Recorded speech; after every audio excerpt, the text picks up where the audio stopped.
Welcome to the Grow Your Practice podcast. Hi, I'm your host, Chad Madden, owner of Madden Physical Therapy and Breakthrough. Join me each week as we dive into the best practices, systems, principles, tips, and tricks to help you grow your private practice.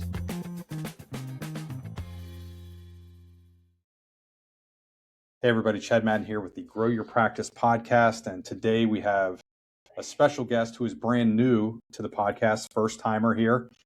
Andrew Shofner. Andrew is the president, CEO, all of the above of PT Everywhere. And Andrew, I know you have a very interesting background, but first, welcome to the podcast. Thanks, Chad. No, it's great to be here.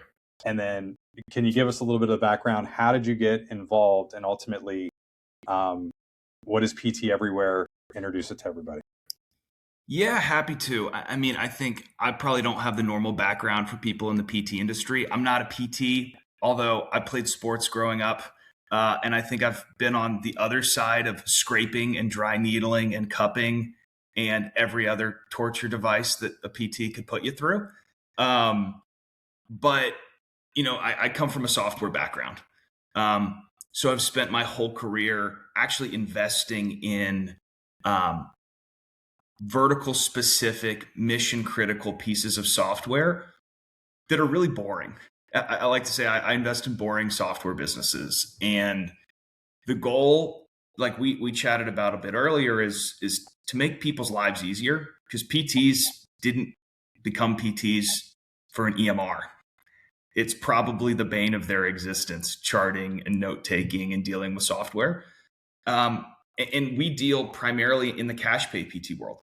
So we are the EMR for cash pay PT and hybrid pay PT practices. So don't have to have all those bells and whistles, which makes we're a lot more focused on cash pay workflows and patient engagement and different kinds of payments and package and membership billing and patient comms. But, you know, I came into the business a year ago to help grow it. And, you know, frankly, I think there are big tailwinds towards the cash pay reimbursement model in the PT market, which we can talk about. So happy to be here and happy to be a relatively new entrant to the industry, because PTs are really nice. Say whatever you want about the industry. PTs are really, really nice. We might be too nice. Sometimes. But great. So let's dive into that. You talked about, you know, some of the headwinds that we're facing. So as an industry, and I get to report on this every year, but, you know, there's this huge education bubble. The cost of education has tripled in the last 20 years or so. It's grown faster than anything else. The average for the APTA, average graduating DPT is graduating with $142,000 in student loans. Many of them are forced to not only work their their full-time 40-hour-a-week job, but then they're looking at how can I offer concierge services or some sort of cash pay on the side and start my own thing. Can you talk a little bit about that? I know you have a lot of experience within that market, but you know, most of us are just trying to make ends meet and make some extra money so we can pay off the student loans, so we can actually go out and furnish an apartment, maybe get a new car or whatever it is. Can you talk about that and how PT Everywhere helps with a lower barrier to entry? Yeah, no, it's a great point. And, you know, I wish it wasn't a point, candidly. You know, cost of education is very high. And you look at PT burnout, I can't think of another industry where you have an ultra well-educated workforce. 4 years undergrad, 3 years PT school for your doctorate, a lot, an 8th year fellowship. And we're seeing 35 to 40% of the industry leaving. And it makes sense, right? I view, like we said, PTs are very nice people. Most PTs, I'd imagine, got into the industry to help people. Yeah. I've been on the other side of PT table, and what you get is it's not the clinic's fault, but reimbursements have been hit so hard that you need to see 3-4 patients an hour. Your KPIs are, you know, what are your reimbursements? How many patients did you see? Did you get a plan of care approval? And the clinics, for themselves to stay afloat, can only pay the PTs so much because of what's being reimbursed by the insurance companies. And many of our customers start out as side hustles. It's exactly what you said. I have enough to pay my student loan debt, pay my rent, but like there's not much left, and there's cost of living has gone up, right? So the client who really likes you, who wants to keep seeing you for wellness-based services after the fact, where you can treat them in a CrossFit gym or go to their house or their country club or wherever it might be. That's how a lot of our customers start. And if you're billing $200 or $250 an hour for cash pay services, all of a sudden, a lot of our customers are seeing 5, 7, 10 patients a week, doing 5, 7, or 10 hours of work a week, and all of a sudden making more from their side hustle than they are from their W-2. And they say, oh my gosh, I'm ready to rip the Band-Aid. And it's my company's job to make all of the back office stuff, we call it clinic in a box, all of the logistics to pull that off as simple as possible for those clinicians. Yeah. You and I did not prep for this, so I apologize that we're going to go here. Most practices, whether they started as a cash pay side hustle or full-time cash pay and just went all in from the beginning, or even if they went into insurance, all of insurance base today is considering adding some sort of cash. What we've noticed is a very heavy lift for these insurance-based EMRs to handle cash. I mean, it is a real problem. We're doing double work, we're doing scanning. I mean, it's just not there. Can you talk about how PT Everywhere solves that, and how the miss that just happens with the traditional EMRs? So apologies for the lingo here, but I call it in a website level RFP, meaning like if you're going to go do a big comparison of all the PT specific EMRs. On paper, we all look kind of the same. We all check the same boxes. But the big boys that are commercial pay focused, the web PTs, the clinicians, the prompts, the rain trees, all of them, at their core value prop is insurance claims reimbursement. And they will admit, like, it's not like a contentious topic.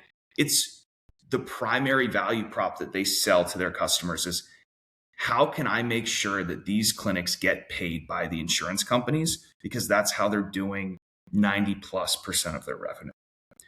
We started from day one as a cash pay focused, yes, an EMR, we track electronic medical records, but really a practice management software. So we focused on credit card billing, package and membership billing for memberships to concierge services, or memberships for yoga classes or Pilates classes or whatever else you offer, or members to your gym secondarily. And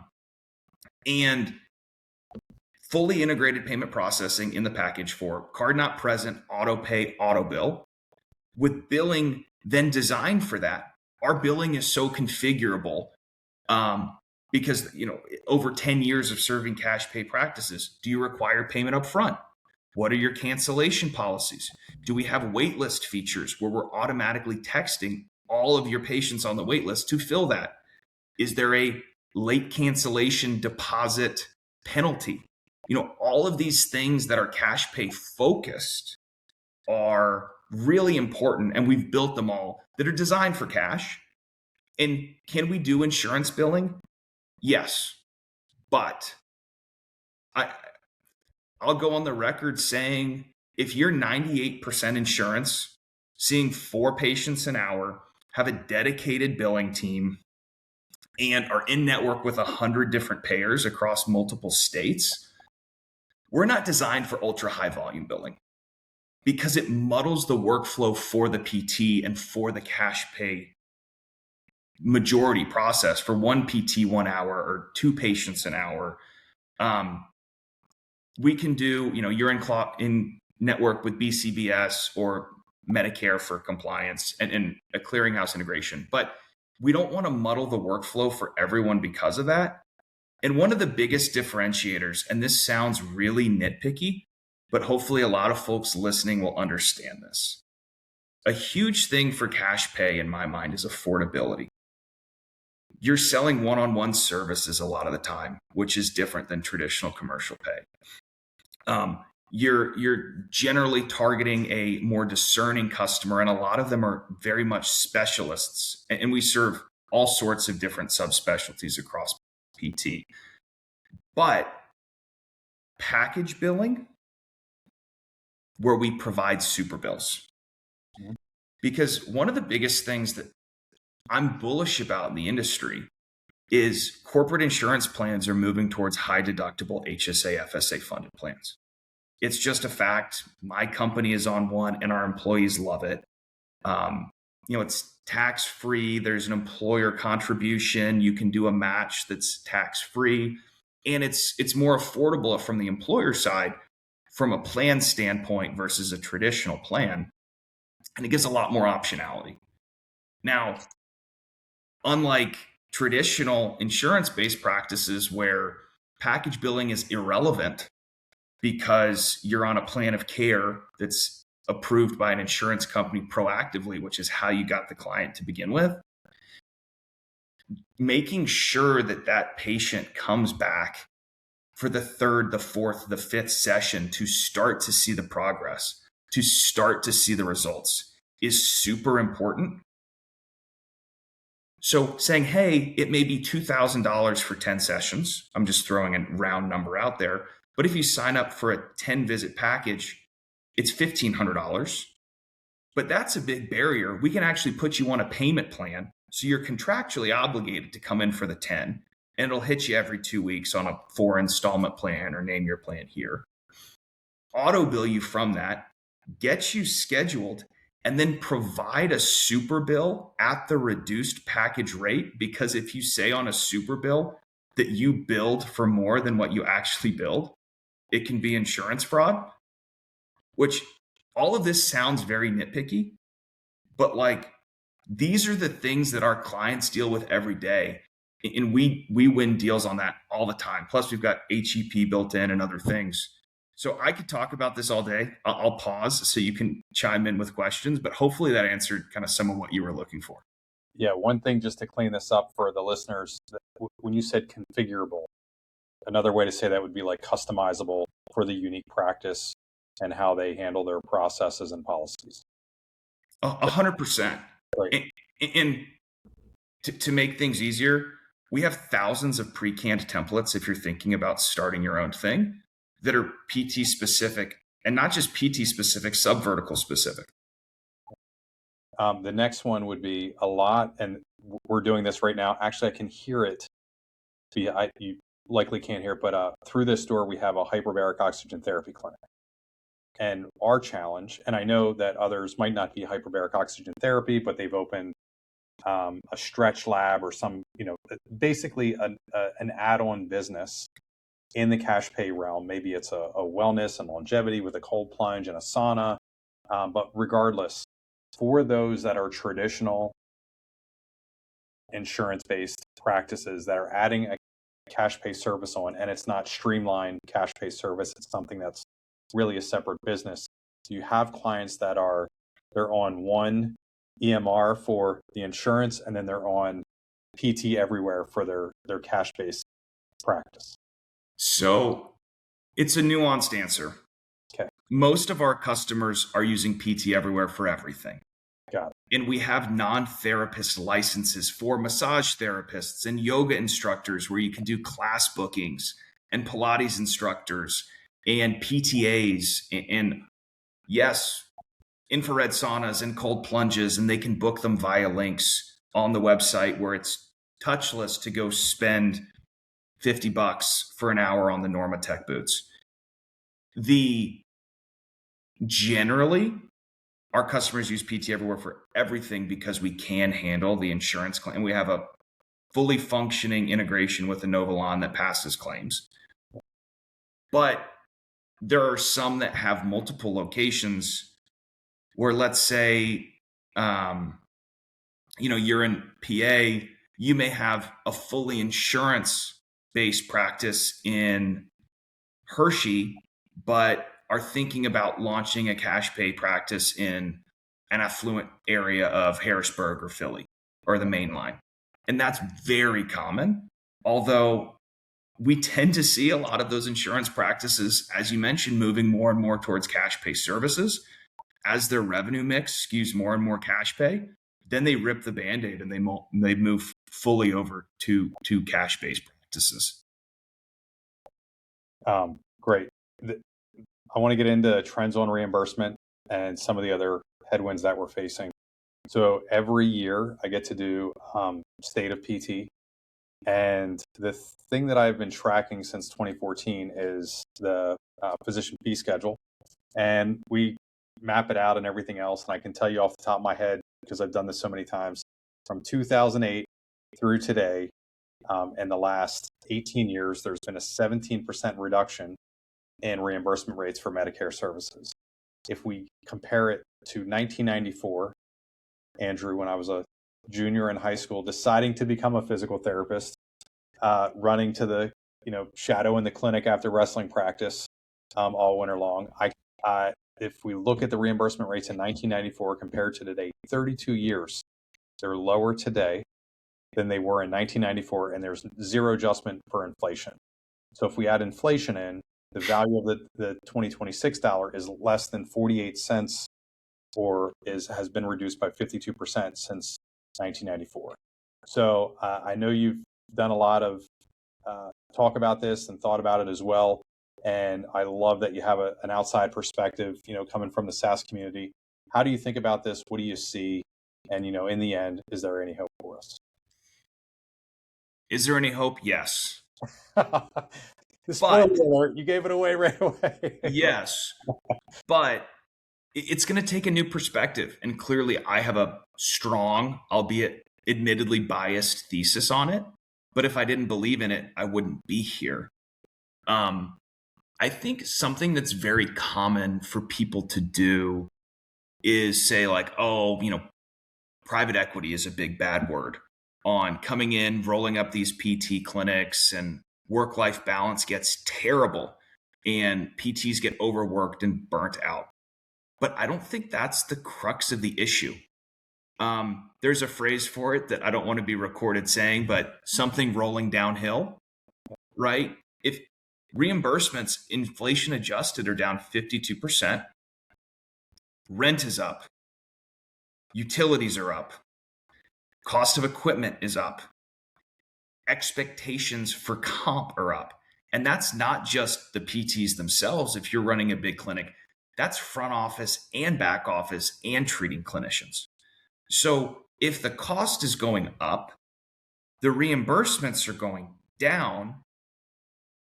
Like, the math doesn't math unless you get more productivity out of the providers, which just yields a very difficult work-life balance, because there can't be. You have to treat 3 or 4 patients an hour. You have to get the plan of care approvals for an extra 16, an extra 8 visits. And you can't afford to have no-shows and empty slots, because to pay all the bills, the revenue and the costs just have to line up. So, for me, I think the demand is certainly there. We have an aging population. The ROI on MSK focused care is through the roof. And, if people, honestly, the power is in the PT's hands. I blew out my back last September, and it was really hard to get in the same day to have a PT treat me. There's demand and there's a lack of supply. And not to get too technical, but I'm an economics guy by education. In a, invisible hand free market system, prices just go up if there's a lot of demand and not a lot of supply. But there's an artificial layer of insurance reimbursements that I think the APTA is starting to embrace. This was the first year ever at the APTA CSM where continuing education credits were given for coursework focused on cash pay services. And I think the industry is going to have to start embracing that, whether they're a fully cash pay or 80% cash pay practice, like largely are my customers, or you're at 98% insurance based, but you're adding on ancillary cash based services. And you see that happening over and over again because it can also improve patient outcomes. That's the beauty of it. If it didn't improve patient outcomes, it wouldn't really work. But people like me, people are clearly willing to pay for wellness. It is a massive market, and PTs are a hyper educated, hyper qualified group of healthcare and gray area healthcare and wellness providers. And the fact that someone who's an untrained Stretch Labs employee can bill out at more than a PT who's gone to school for 8 years to get qualified here. Apologies if I sound angry, but it really frustrates me. Yeah, a lot of amazing stuff in there. First of all, shout out to Adam Smith. That was a pretty good pull that you snuck in there. That was great. The one thing that you did talk about was burnout. And so I just had this conversation with a group of owners, and I said, I hear the word burnout a lot, but I can't really think of anybody who burn out. And that was like in the present moment. And then like, as I thought about it, I was like, oh yeah, this person, like they were working in PT for 10 years and now they're doing like something completely, they're selling Can I more. pause you for a minute on that, Chad? Yeah, please. Because someone said something really interesting to me on PT burnout. He said, look at two things. Go into a PT clinic and see how many staff therapists are in there who are actively treating that are above the age of 40. Yeah. And then go back and look at your graduating PT school class and say, how many of the PTs I graduated from PT school with are still actively treating? Now, some own their own clinics. Some have moved to an administrative role, but a lot have just abandoned the profession entirely, moving into customer success roles at software companies because you are phenomenal EQ, empathetic people as a whole, or other things, commercial real estate, yeah. Whatever it may be. So sorry to interrupt you. I'll let you finish, but I've got a lot of opinions on this. Well, so what are you seeing in burnout? How have you seen people PTs successfully mitigate that? Because I agree with you. Nearly 100% of clinicians I've ever talked with, why did you become a PT? Why did you become fill in the blank podiatrist, whatever it is? I want to help people, right? Like, so that we start with that. We get out, we're naive, or we don't understand financial literacy, right? The greatest disparity in all of healthcare and all of doctorate level professions is physical therapy, cost of education compared to earning power. As a clinician, greatest disparity is PT. So now we're out. Now the math has to, like you said, the math has to math. We have to, get the apartment, furnish it, buy the new Civic or whatever Prius, whatever it is that we're going to buy, just to survive. And nothing's left over at the end of the day. And then we start like really looking into the financial component. Now we're having a family. That's also expensive, right? That's another expense in there. And okay, I'm going to be capped out at $90K a year or $100K a year, whatever it is, as a treating therapist. Therefore, it's time for me to figure out another way to earn money outside of PT sometimes. So what are you seeing, and how would you think through helping therapists through that? So not to call it, a unfortunate tailwind, because frankly, for my company, burnout from the traditional sense is a tailwind, because that is it's a forcing function for people who may not have otherwise wanted to be entrepreneurs to say, there's no other option besides leave the profession or go do this. And what I'm trying to do is make it as easy as possible. And we're in the second inning of what I call this kind of clinic in a box. But handling the full life cycle from all of the stuff you don't think about. Like, here's the playbook. here's how you file for an LLC. Here's how you file for your NPI-2.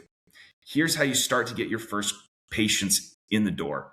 Here's how you start in a very capital light way at a CrossFit gym or at a country club or at a gym, or doing house calls, which, by the way, PT Everywhere, they built like even membership, or not membership, mileage tracking before I even joined the business for mobile PTs, because we've got a ton of mobile PTs.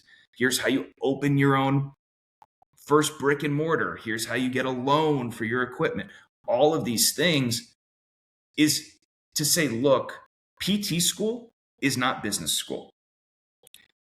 If you look at the chiropractic industry, 50% of chiropractors are independent, because historically it hasn't been as accepted in the healthcare world. But they teach business and how to be your own business owner in chiropractic school. It's part of the curriculum. In PT school, they teach clinical. So if we can combat burnout from the industry by opening your own business, I run my own business. It's scary. It's stressful. There's things that go into it. But if we can lower that fear factor by providing guardrails, saying, hey, look, there's a light at the end of the tunnel to stay in the industry.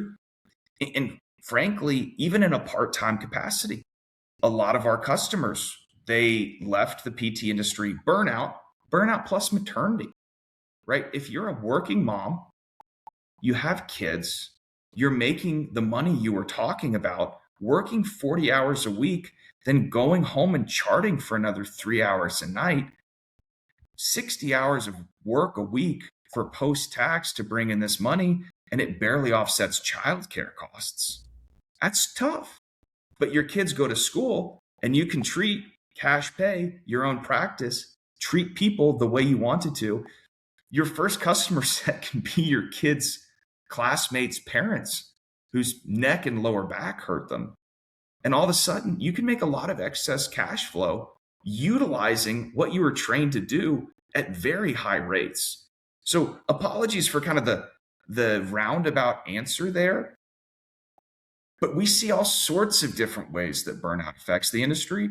And even if they're not moving to open their own practice, some of our customers are the biggest cash pay practices in the country. And they have 10, 15, 20 staff therapists who, because of the reimbursement model, don't burn out. And they love working there because they're doing what they originally joined the PT industry to do, because the insurance side of it gets taken out of the equation. Cool. I want to give you a spot here. Somebody's listening to this. They're working in another clinic. They're feeling the burnout. They're looking to do their own thing potentially. I have a couple friends that are coming to mind right now. What's the best way for them to get in contact with you or PT Everywhere and learn more? Look, our goal is to be consultative. Go to pteverywhere.com and book a demo. And yes, you'll see what the platform can do, but the platform is designed for new PTs. And we want to be almost a consultative process to say, what are you looking to solve for? And how can we make that as easy as possible for you? What's the checklist? We have white papers on our website. How to start my own cash pay practice. I'm thinking of burning out now. What?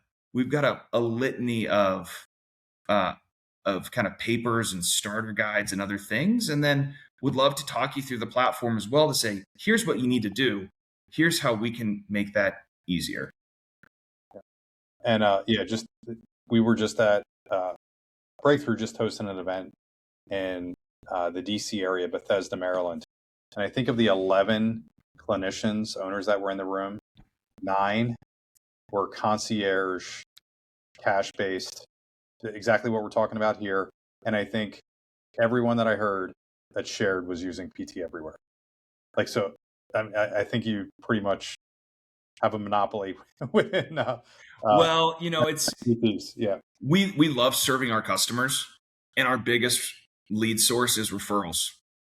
And that makes me really happy, because I imagine all those folks are friends and they talk to each other, and that's how they all wound up on our platform, because we don't do as much marketing as we should.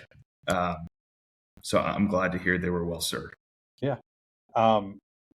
Another big question for you. So for the last 14 years working with Carl, very similar story, Andrew, not a PT, came from the software world and in particular, marketing software that he had built in other industries.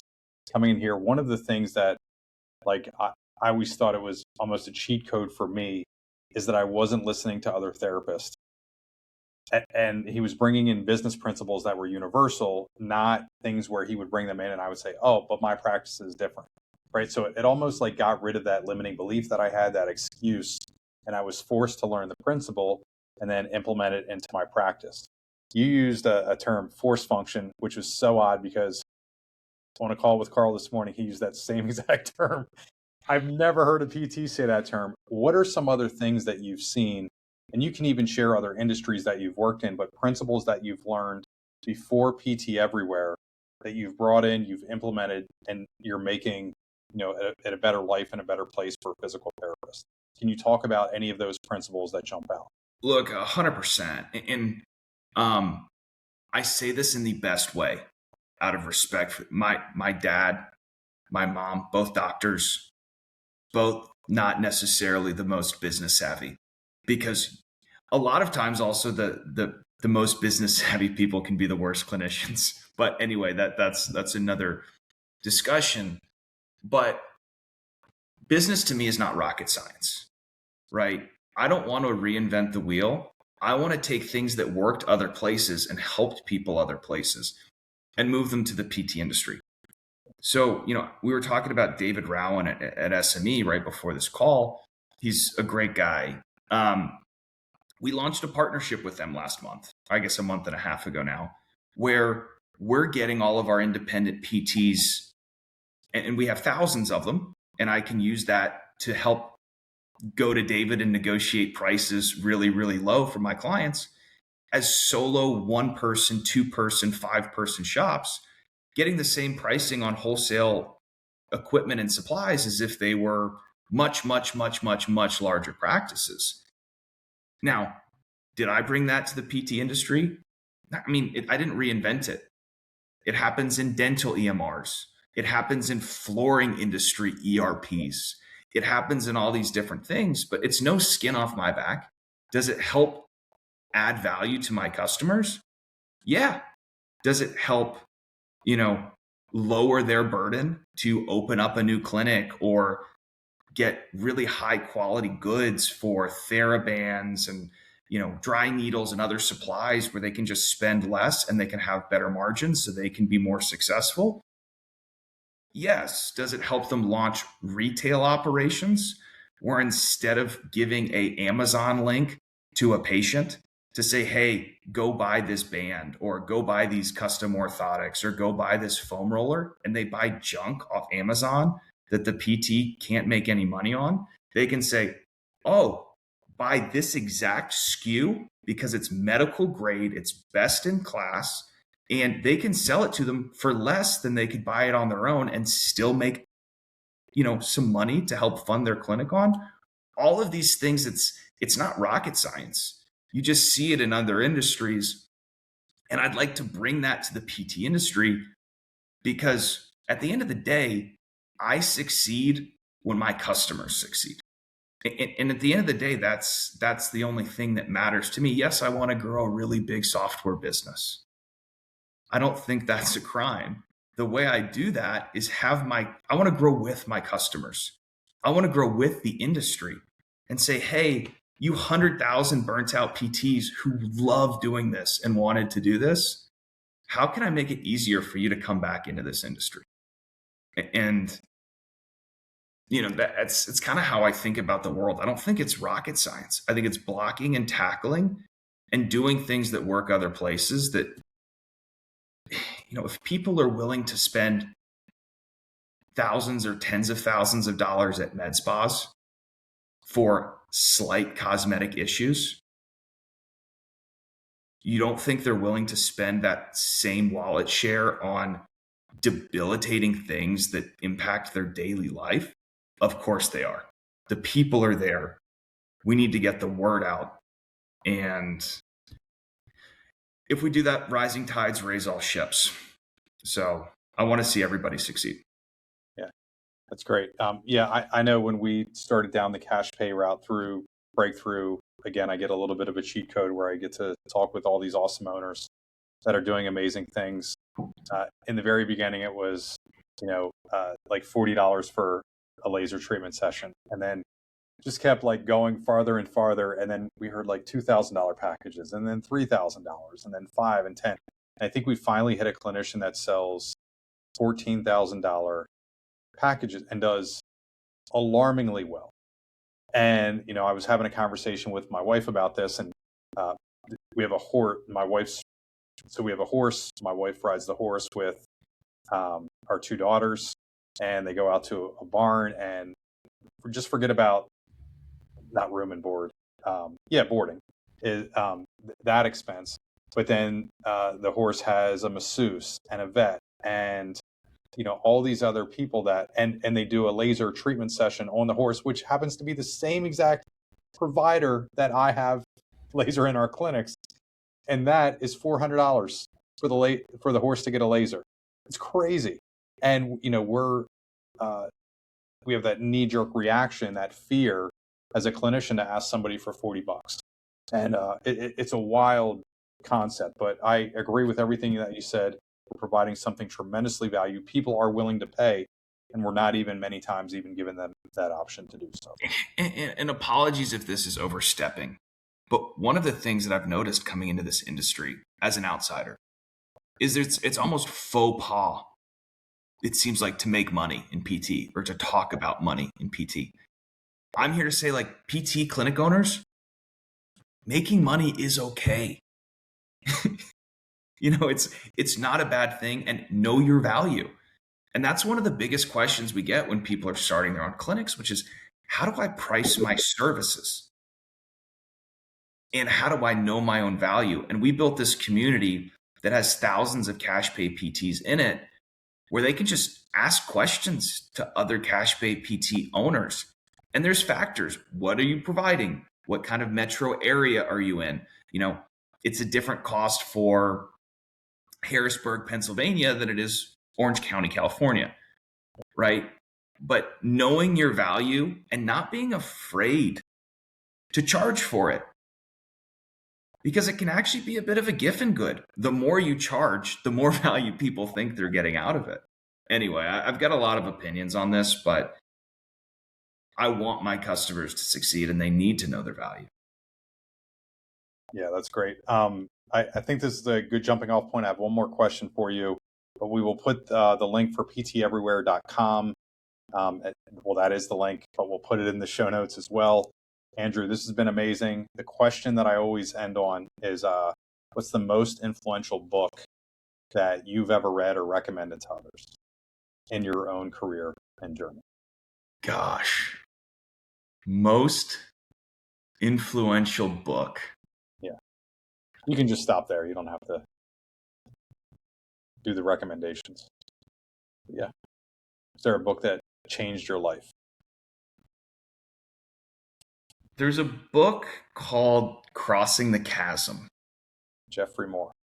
That's the one. It has nothing to do with PT. It has everything to do with, there's a curve of adoption in industries. You have the early adopters. Then you have this chasm to cross.